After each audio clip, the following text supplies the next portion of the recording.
No, I don't think so. I think we have measuring tools and equipment and technology that can verify our thoughts a little bit more.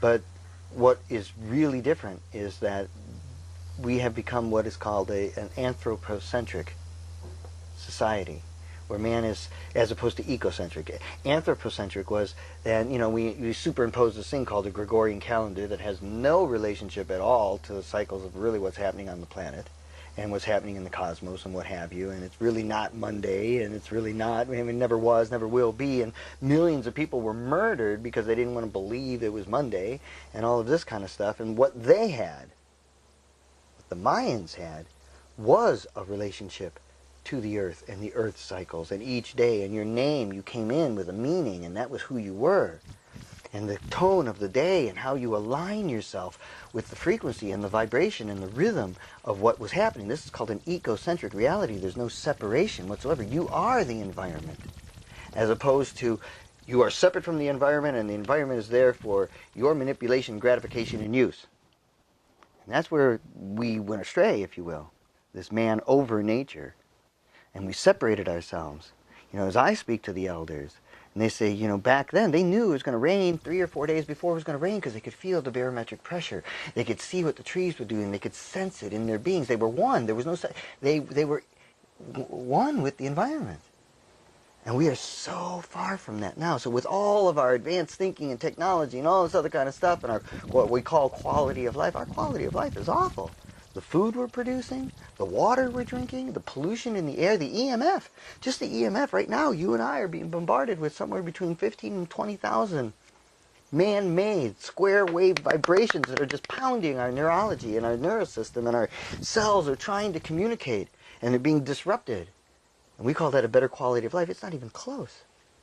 It's not even close to a better quality of life. And what has happened over the generations is that we have bonded to what is unnatural as natural, as opposed to bonding to what's natural. And so then those who finally kind of break free of that meme, that bond to all of this unnatural stuff, and we break free and we're trying to save the trees, and we're just kooks, we're just whacks, because these other folks, unfortunately, other part of ourself has no relationship to the truth. I mean, when you bond to something, when a duck grows up with dogs, it thinks it's a dog. It has no idea it's a duck. None. No relationship to duckness at all. Grows up barking, chasing sticks, doing everything like a dog. And that's what we find ourselves in. We have bonded to what is completely unnatural as natural. That's the way it ends. No, it's not even close. And so what the Mayans had was that relationship. And everything that I have studied amongst the, all the calendars and how they interrelate and work and come together is in full relationship to the flow of life on the planet, and how to be attuned with the flow of life, and what your purpose within that flow is. And that was magnificent. Absolutely magnificent. Amazing. Yeah, I mean, it's obvious they had no concept of a lineal time. They knew about cycles, but they couldn't even conceive of lineal time. It was much more like quantum physics. Absolutely.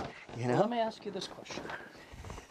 There's some of the Mayanists have said that one of the prophecies is that Kukulkan will come out of the center of the Milky Way galaxy, where they have now found a black hole exists. The Mayans knew it. Yeah. Back in the 1500s, or back in the 800s, they knew there was a black hole there. Yeah. We didn't even know what a black hole was until recent history. Right.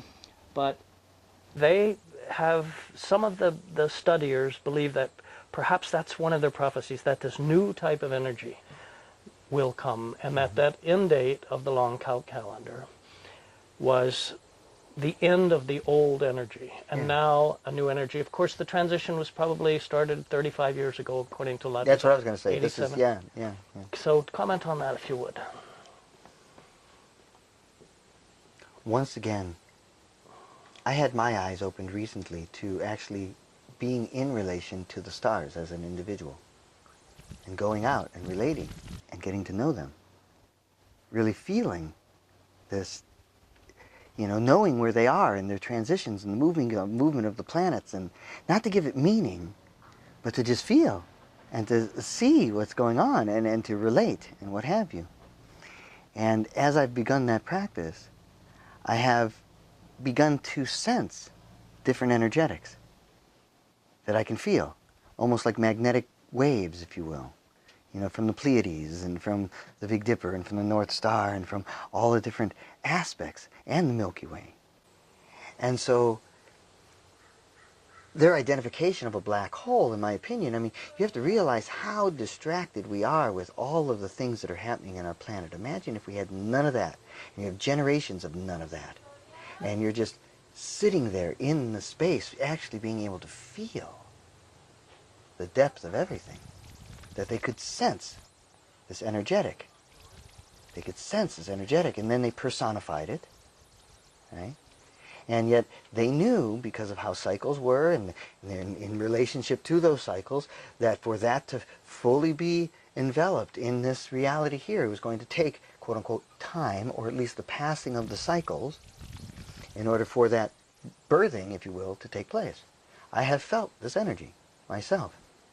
You know, I have pursued releasing my identification and releasing my bonding to all of these things for 30-some years in order to be able to be sensitive enough. You know, and it wasn't until 3.5 years ago, something you don't know about me, was that I had a very profound death experience where I was out of my body for 12 hours and then came back and had real severe physical traumas and stuff like that, and had to rebuild from them. But the beauty of that experience is that it has brought a new sensitivity. As the systems turned on, as I got back in my body, a new level of awareness and understanding of how big, quote unquote, I am, if you will. And you know, like the me, the I, you, they, we, he, she, me, the big me, you know, where there is no separation consciousness. And it's hard to put into words, but, not but, and.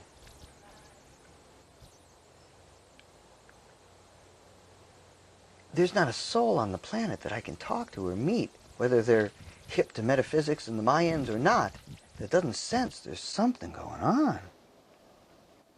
They can feel it. It's undeniable anymore.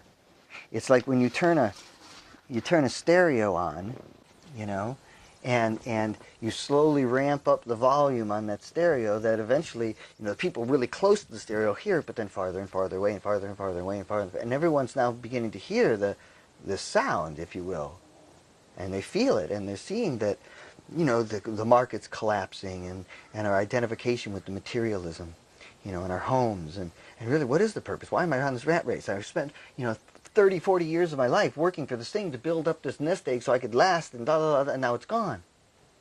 And just the shaking up of, you know, everything that we made important is so unimportant. And everything that's important, they made unimportant. And so this vision, this knowing of this energetic that would be coming through is now upon us and undeniable. And what happens, nobody knows. Because it's all a great mystery. Every moment is fresh and new. Okay? That's the law of repeatlessness. Okay? The law of repeatlessness. No two moments, no two experiences, no two anything that are ever the same. Okay? So this moment never happened before, never happened again. Never happened before, never happened again. Never happened before, never happened again. And when you really get that, I mean, when you really grok that every moment is fresh and new, then you no longer try to recreate anything. An ecstatic state with God, a flavor, an orgasm, a joy, nothing. You simply drink in the nectar of what is. So you're not in the future chasing something. You're not in the past bemoaning something. You're simply being present. And that is waking up more and more and more and more across this planet as I visit and talk with people and know that no. And so, you know, if every moment is fresh and new, that means every moment is unknown. And it's what the Native Americans called the Great Mystery. And that's the truth.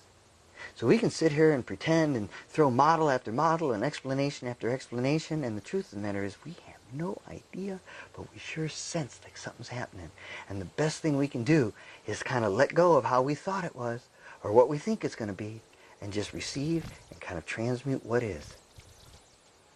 It's exactly what Robert Feynman said, the great theoretical physicist who's been dead 20 years. He said, you'll set out to find answers, but he said, maybe there is no answer that you're searching for. Maybe there is no answer. Yeah, well, there's no end to it. Yeah. I mean, the moment you get something, that may have been the way it is, but now, because of the law of repeatlessness, it's not that way anymore.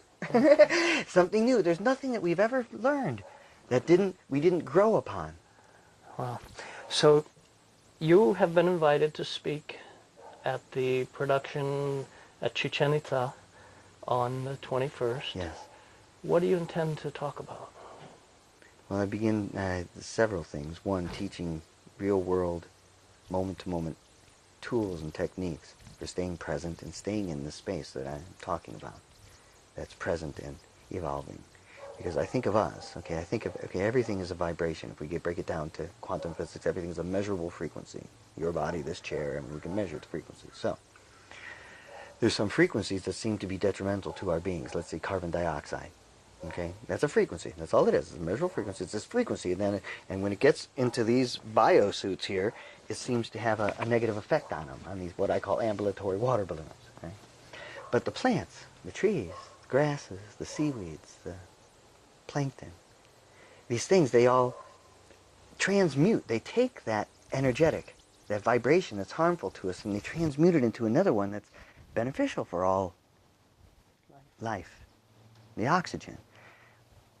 I believe our function is identical. That we take the fears, the angers, the separations, the non-acknowledged self, the